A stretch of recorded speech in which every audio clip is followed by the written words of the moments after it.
The Denver Broncos 2024 season was a success, but for Broncos GM George Paton, head coach Sean Payton, CEO Greg Penner, the idea and the goal is to close the gap inside the AFC in 2025. We'll tell you our main takeaways from the Broncos end of the year press conference here on today's episode, Locked On Broncos.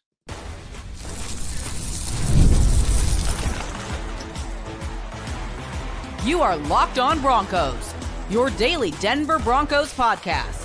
Part of the Locked On Podcast Network, your team every day. Broncos Country, what's happening? Welcome into another episode of Locked On Broncos, your daily Denver Broncos podcast. Part of the Locked On Podcast Network, your team every day. Thanks to all the everydayers out there, the first listeners out there in Broncos Country who tune in and make us part of your day, however you choose to do so. Thank you for making the show exactly what it is. I'm Cody Roark, Broncos reporter for Mile High Sports, joined as always by Sayre Bedinger, site expert, predominantly orange.com. And look, Broncos Country got a lot to break down and digest here on today's episode of the show. Just a reminder, every day we have you covered, even in the off season, because for the true fan, there is never an off season. And we got a lot to talk about here. Obviously, at the end of the year press conference held by the Broncos brain trust of the front office, CEO Greg Penner. We'll wrap things up on today's show by highlighting his goals for this team, maybe an update on the new stadium idea and the rumors going on with that. On top of that, Broncos GM George Paton says that the Broncos need to find that secret sauce. What might that be? What are they looking for? How are they going to approach free agency? And more importantly, Sean Payton, we also hear from him talking about how he believes that the Broncos found their franchise guy in Bo Nix and things he wants to see going forward. There's a lot of breakdown here on today's episode of the show. So, Sayre, let's kick it off, my friend. Obviously, end of the year press conference was there in Dove Valley. And, we got to meet with Sean. And look, Sean, I think you get a different vibe from him almost every time he has a press conference. Like on the Zoom calls, he can be very laid back. He can be very in detail. Press conferences, after a game, he seems to be very open and reflective, whether it's a win or a loss. He seems to be a little more grumpier even when they win, and he seems to be more revealing when they lose. But the end of the year press conference, I felt like we got just a true reflection. And look, we even got a little bit of that feisty Sean Payton that we know and love. Yeah, the feistiness coming when he was asked about the difference, obviously, between this year and last year. And of course, last year at this time, Russell Wilson was still on the roster and Sean Payton did not mince any words, Cody. As a matter of fact, I have the quote pulled up right here for everybody if they want to know exactly what he said. He said, we are a lot closer than we were at this time at the end of last season. That was misery, sorrow, drudgery. And then he's like, give me some other adjectives there. That was brutal. Let's say that. So yeah, not mincing any words, certainly letting it be known that a year ago at this time was kind of a dreadful time for the Denver Broncos because you kind of knew going into the offseason, we're going to have to take some serious lumps this year. We're going to have to make a big time decision on Russell Wilson. We're going to have to take a lot of dead salary cap. And so it's a way different vibe.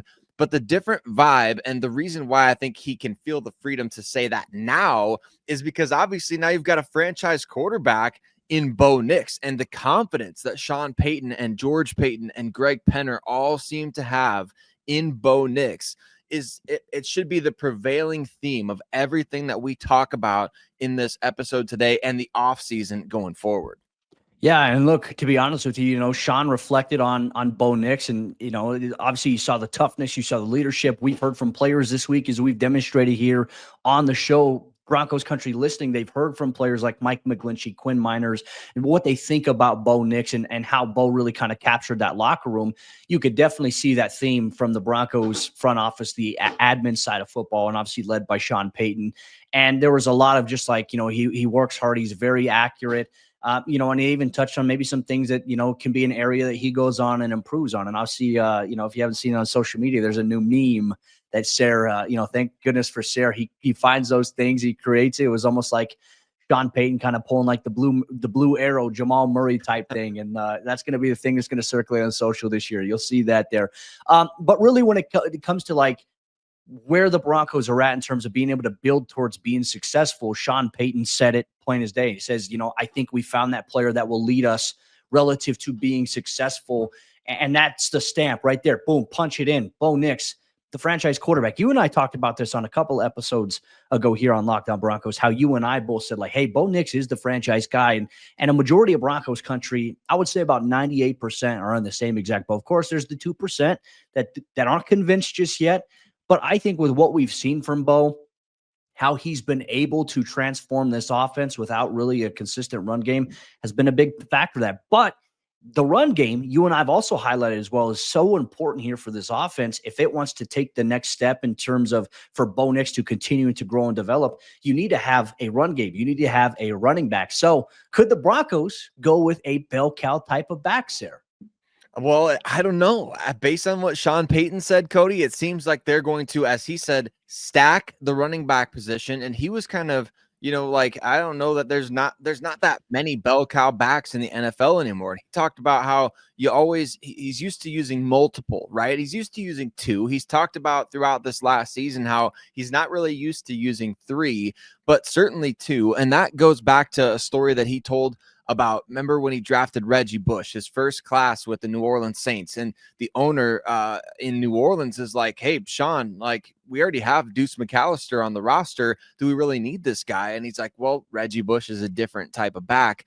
So I feel like what he's alluding to here, Cody, without necessarily saying it, is the fact that the Broncos want to have a variety of types of backs in their backfield stable, and to potentially, hopefully, be able to rely on at least 2 of those guys to carry the load. Because here's a staggering stat for you that my friend Javier over at Predominantly Orange pointed out. In 1/3 of the games the Denver Broncos played this past season, Bo Nix was the team's leading rusher. In 1/3 of the games. That's terrible. That's pathetic. And it's not like Bo Nix had a couple of 120-yard games. I mean, in 1/3 of the games for your quarterback who, wasn't getting many designed runs after week 7, Cody, that's pathetic for this Denver Broncos team. And it's a reflection more on the running back position. So could it be a bell cow? Absolutely. Very well could be. We know the Broncos went after Josh Jacobs last year. They could go after Ashton Genty this year. It could be Caleb Johnson. It could be Omari and Hampton.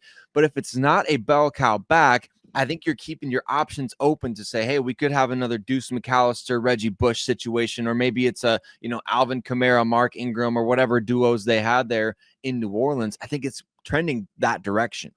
Well, one of the things, too, he highlighted, he's also asked about the Joker role. And look, he acknowledged that the Broncos do have several candidates for that role that are already on the roster. He said, but it's just really about trying to figure out who can fit it, who can do everything that's required. And that may be the emphasis here for the Broncos. Do they have a player on the roster that can become that Joker role, right? That's been the question for the last year and a half, almost 2 seasons now.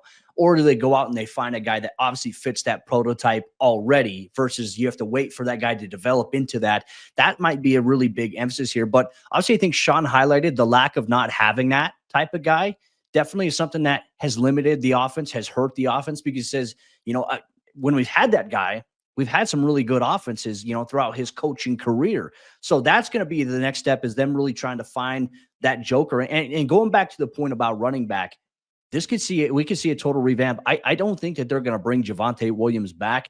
I think there will be some competition. I think Jalil will be back. Audric Estime will be back. But I think guys like Tyler Bidet, guys like Blake Watson, they'll compete. But I would not be surprised if the Broncos go out there and let's say they try to get a guy like Aaron Jones. Aaron Jones could be maybe that guy that makes the difference here in this scheme. Because, you look at it, people always throw out the ESPN's run block win rate, success, things like that. But it's like, okay, well, if the Broncos rushing output and production doesn't reflect what you're seeing in terms of them winning in terms of their run block rate, well, then that means that it is an issue with vision. It's a player issue where the running backs simply haven't been good enough. So I think it's a combination of both. I think it's a combo of scheme. I think it's a combo of personnel, and it has to get better. And I think that that's a position group that Sean is probably going to change and overhaul a little bit. And I think it may look very different here in 2025. Obviously we got a lot of insight from him. I found it a little more interesting too, what he had said about, he said, obviously, like, this year, I'm proud of the team that we had. He said, I'm disappointed in the end result. We didn't play to our potential in that last game against Buffalo. And he said, if we played to our potential and we found a way to win that game, he said, I really liked our chances really in that next game, which would have been a matchup against Kansas City. So really that's the theme. The Broncos, I think the question was like, is there a clear gap? And he said, in the first half, there wasn't a clear gap. He said in the second half, there was a clear gap. He said the lines were very clear at that point. But just the confidence that he believes that this team is very close. Yeah, which is great to hear. I mean, the last thing you really want is, I guess, the Chiefs having bulletin board material against you. But at the same time, I think he's right. Like, even Greg Penner said, we probably should have beat the Chiefs twice this past season. And he's right about that, because you had a blocked field goal, a fluke play that happens less than 5% of the time in the NFL. And obviously, this team is, I think it's a lot closer than a lot of people want to acknowledge right now, Cody, because a lot of fans are, well, the Broncos had this record in 1-score games, and the Broncos got blown out by, the Ravens and the Bills. And it's like, yeah, I mean, you're right about that. But I mean, again, to Sean Payton's point, for the first half of both of those games, they were right there. They were right in it. And it was just a couple of plays. That was the difference between, hey, they broke in baseball, you score a bunch of runs in one inning. Obviously, the game's almost over at that point. It's like you break it open. And that's what the Bills and Ravens did against Denver. It wasn't like from start to finish, they just clobbered them, Yeah. So I think that that's one of the encouraging things about this year. And this team knows, Cody, they feel it. They are ready to compete for the AFC West. Yeah, and look, that's a big goal, obviously, for Broncos GM George Payton, and so much of Denver closing the gap inside the AFC and even in the division, the AFC West, is going to be predicated on an important offseason. How will the Broncos utilize $52 million in cap space? Broncos GM George Payton gave us some great insight on the team's approach going into free agency. We'll break that down and much more here on today's episode, Locked On Broncos. Today's Locked On Broncos podcast is brought to you by our friends over there at FanDuel. And as you all know it, FanDuel, they are America's #1 sportsbook. And this weekend, it's a big weekend. It is the NFL divisional playoffs, and there are some big-time matchups on Saturday and on Sunday. And FanDuel is the perfect place to get in on the action, especially as a new customer. Because right now, new customers, they can bet $5 and get $300 in bonus bets if you win your first bet. That's right. That's $300 to keep the action going. They have everything that you can do in terms of a variety of different bets that keep every game exciting, whether that's anytime touchdown scores in each of the games. You can put a parlay together. I'm doing that this weekend. I'm looking at all of the divisional games, and I'm putting in an anytime touchdown score parlay there, and I'm going to put $5 on as well. But if you sign up as a brand new customer today and place $5 on that, or even on one game, you will get $300 in bonus bets if you win your first bet. So make sure you check it out. Plus, when you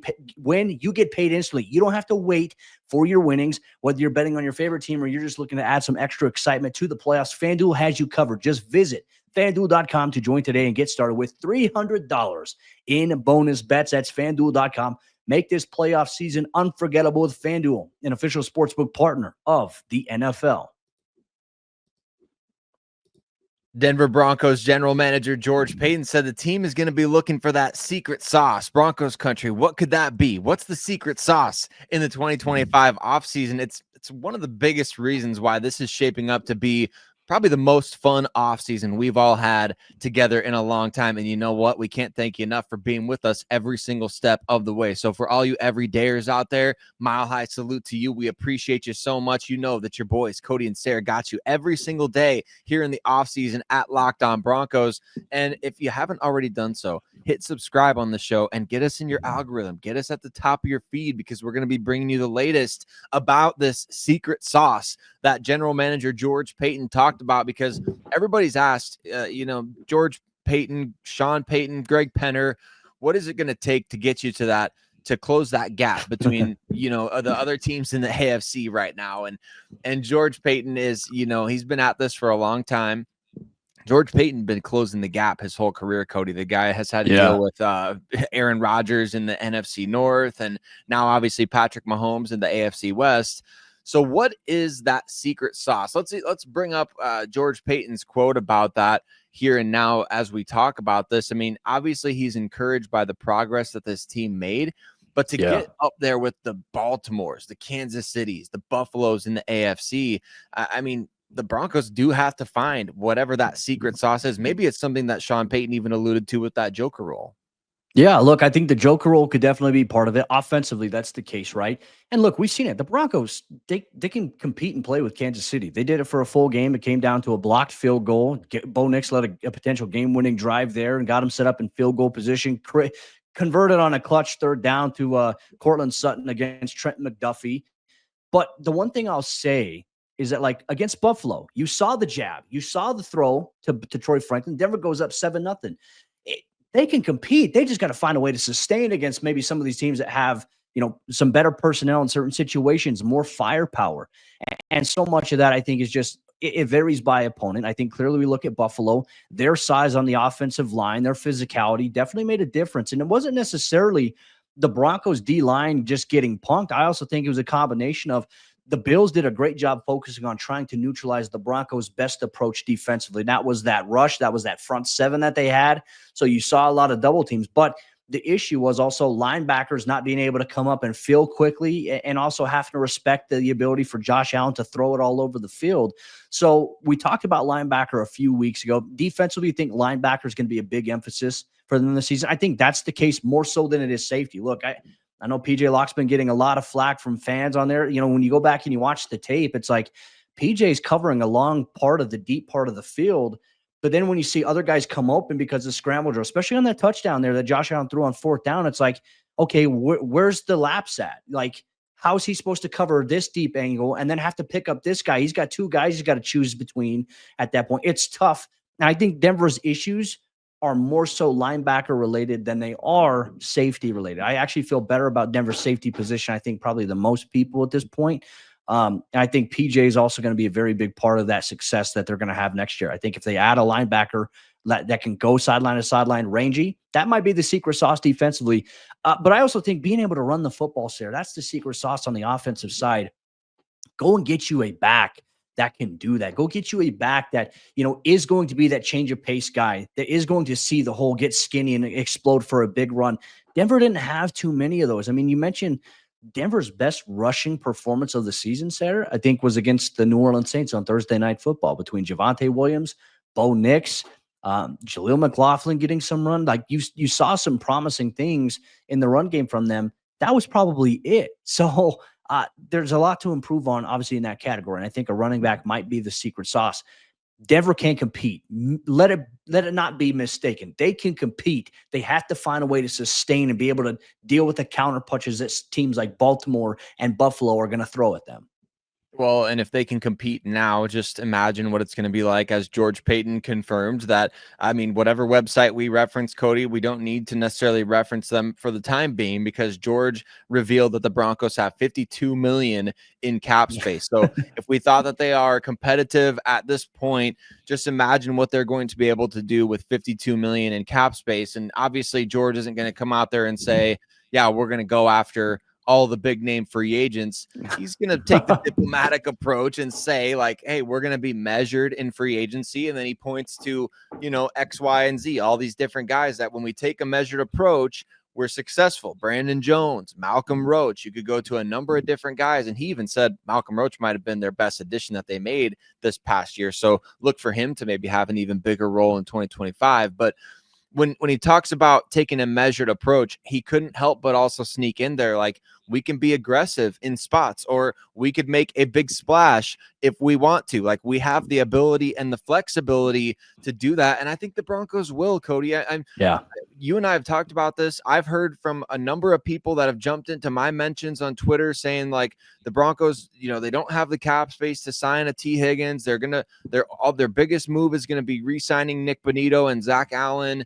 I don't know where that's coming from. I don't know why that would be assumed when you have $52 million in cap space. And so I just think George Payton is kind of, he's trying to make sure he tempers expectations a bit, because if you say, hey, we're going to go after the best guys, and then you don't get them, well, then you look bad. So if you say we're going to take a measured approach and we could be aggressive in spots, now all of a sudden free agency is going to be a huge win. We're less than 50 days away, folks, from free agency already. I can't wait.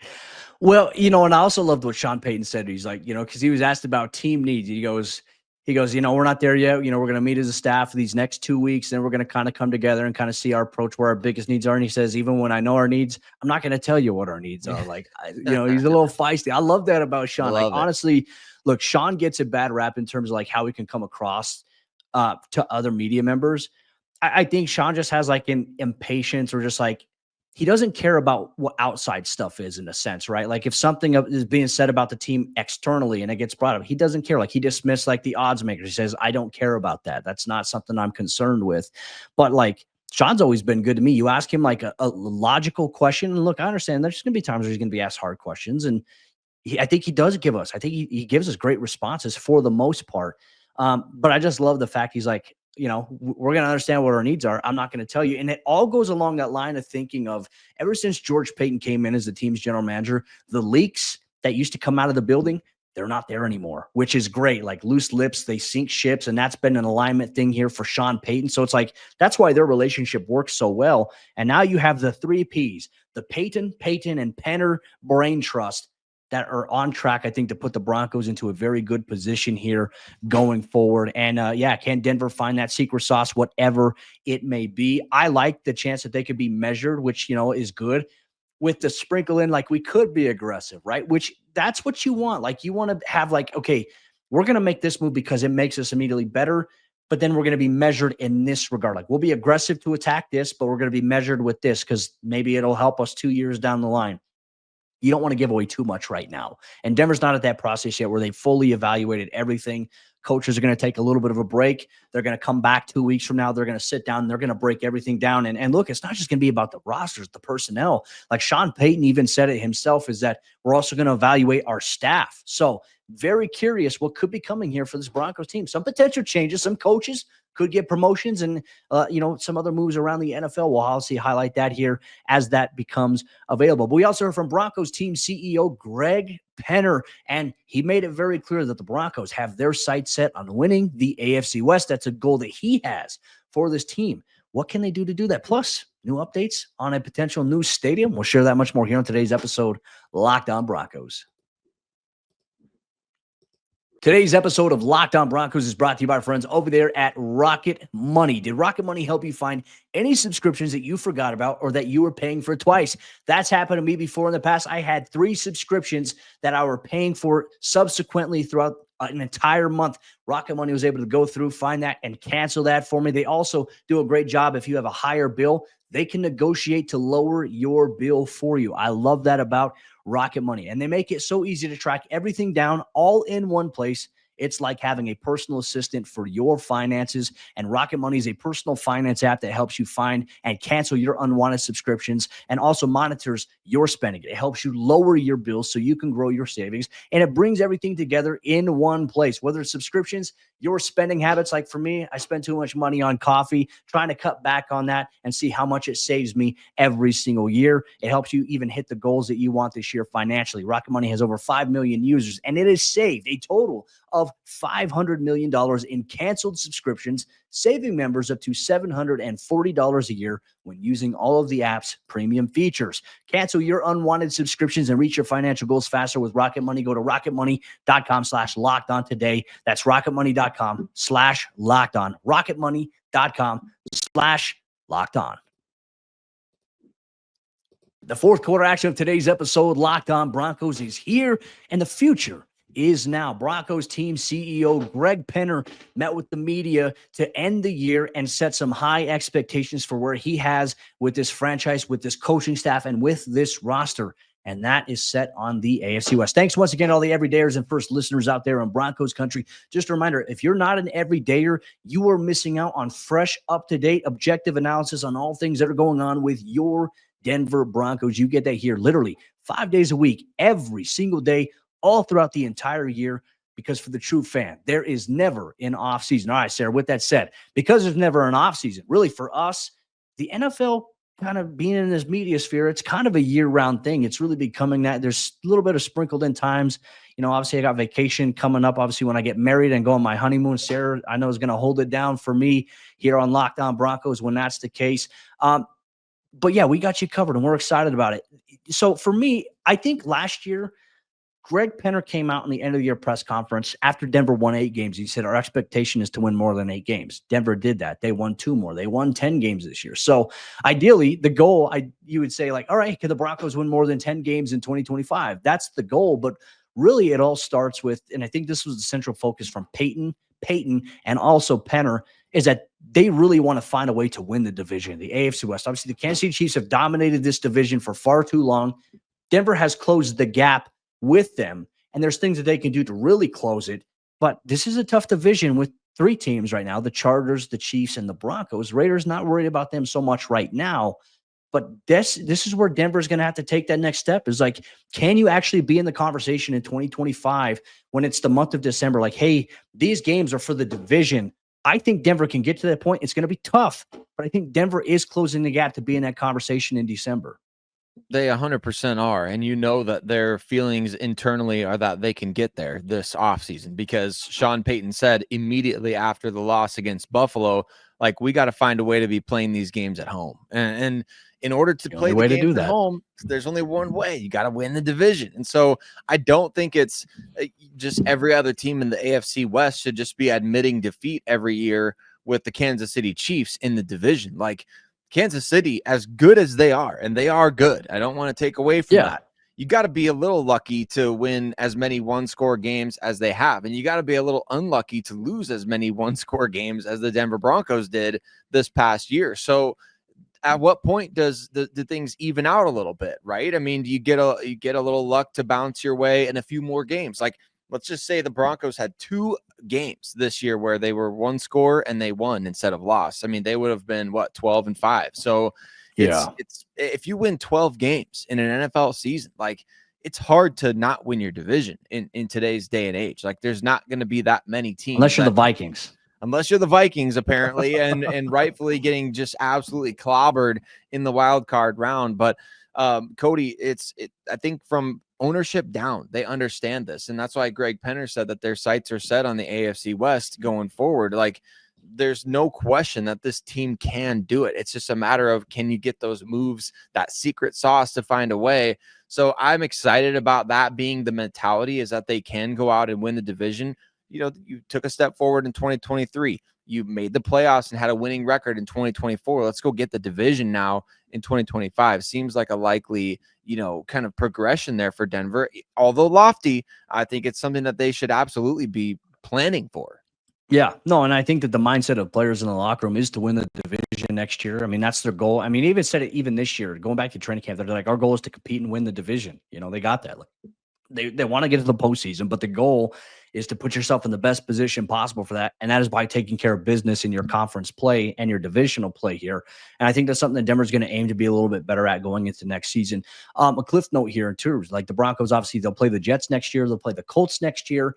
And we all know that the Jets and the Colts are 2 teams that could have the potential of having an overseas home game, which means that the Broncos, they're going to be in a position where they may have to travel either to Berlin or London next year for a game, which wouldn't be bad.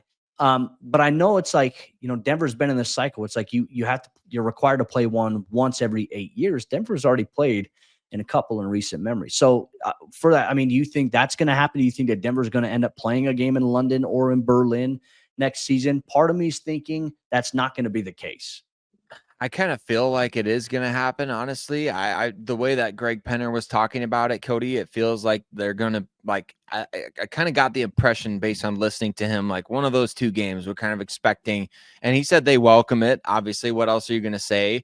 But I'm just thankful that it's not a home game, right? I'm thankful that the Broncos don't have to sacrifice a home game this year, which he did mention that's the once every 8 years you have to host an international game. And so I think that the Broncos are in a position where I believe they have 9 home games next season, Cody. So they have 9 home games already. You have your road game in Los Angeles against the Chargers, and Las Vegas, for that matter, where Broncos fans travel very well to both of those games.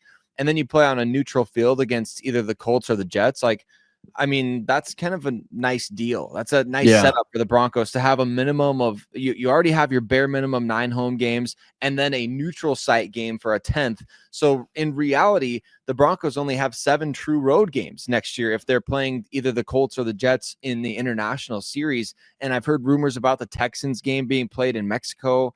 I don't know if that's going to happen, Cody. That was not brought up by Greg Penner at all. Yeah. That's just a rumor floating around the internet at this point. So we'll kind of see what happens. But if the Broncos can get some of these games, their away games, like at neutral sites, I'm not mad about it.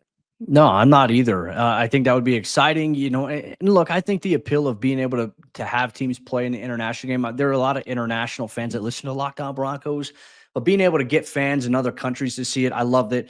The only thing I don't love about the overseas stuff is the idea that the NFL is looking at expanding to, hey, let's just have a team that's out in London, full time. I don't like the idea of that, or adding another NFL team just to be able to do that.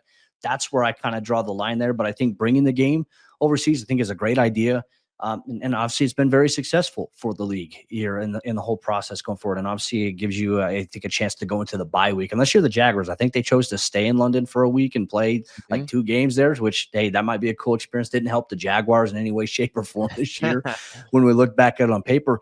One final note here before we close out today's show. Found it very interesting. Obviously, Sean Payton, like I said, we got a little feisty there. We got some spice there.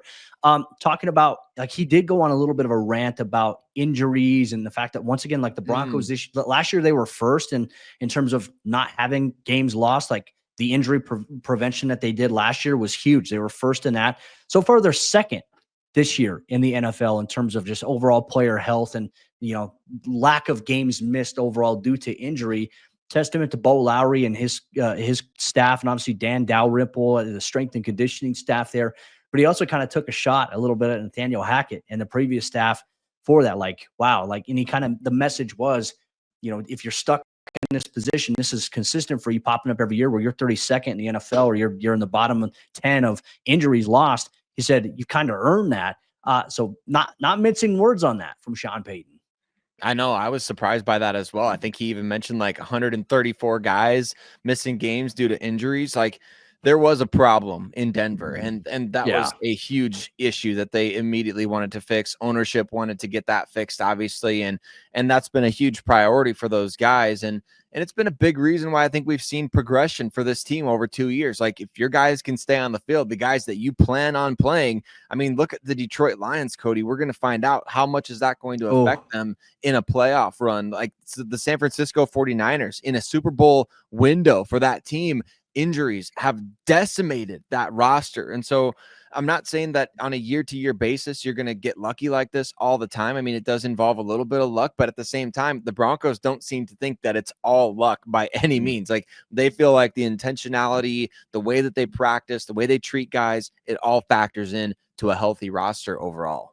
Well, I think if fans are concerned, like I know several fans have said, we don't want T. Higgins, he's too injury prone. T. Higgins, I think any of the injury stuff that you're talking about there, this is a great staff. This is a selling point to come here. Like, and obviously I think players will tell you that too. I've talked to players. I talked to Alex Singleton on the last day. Like, he loves where things are at in terms of his ACL recovery. He's on track. I think he's a little bit ahead of schedule too, which is obviously nice for where he's at. We saw the acceleration of Drew Sanders, who tore his Achilles, like, and to be able to come back and play, absolutely nuts. Like, usually that was like, you tear your Achilles, you're done for the year. And this happened in April. Like, so, and he made great progress throughout the season. I think that the Broncos got a good process in place. But with that said, Broncos country, your thoughts on Denver and what they need to do to close the gap inside the AFC and in the AFC West here, where they're leaning in terms of offseason moves. Would you prefer them to be methodical in their approach, or would you like to see them be aggressive? Make sure you let us know on social media, wherever you're tuning in to Locked On Broncos. For all you everydayers, here's what you can expect on tomorrow's episode of the show. Sayre and I, we're going to sit down and we're going to talk about the Broncos who have free agents. Who's hitting free agency this year? Which players might be most at risk of departing or staying? And on top of that, the Broncos also signed 14 players to future reserve contracts. Which players of that bunch could have an impact in 2025? We'll highlight that much more on tomorrow's brand new episode of Locked On Broncos.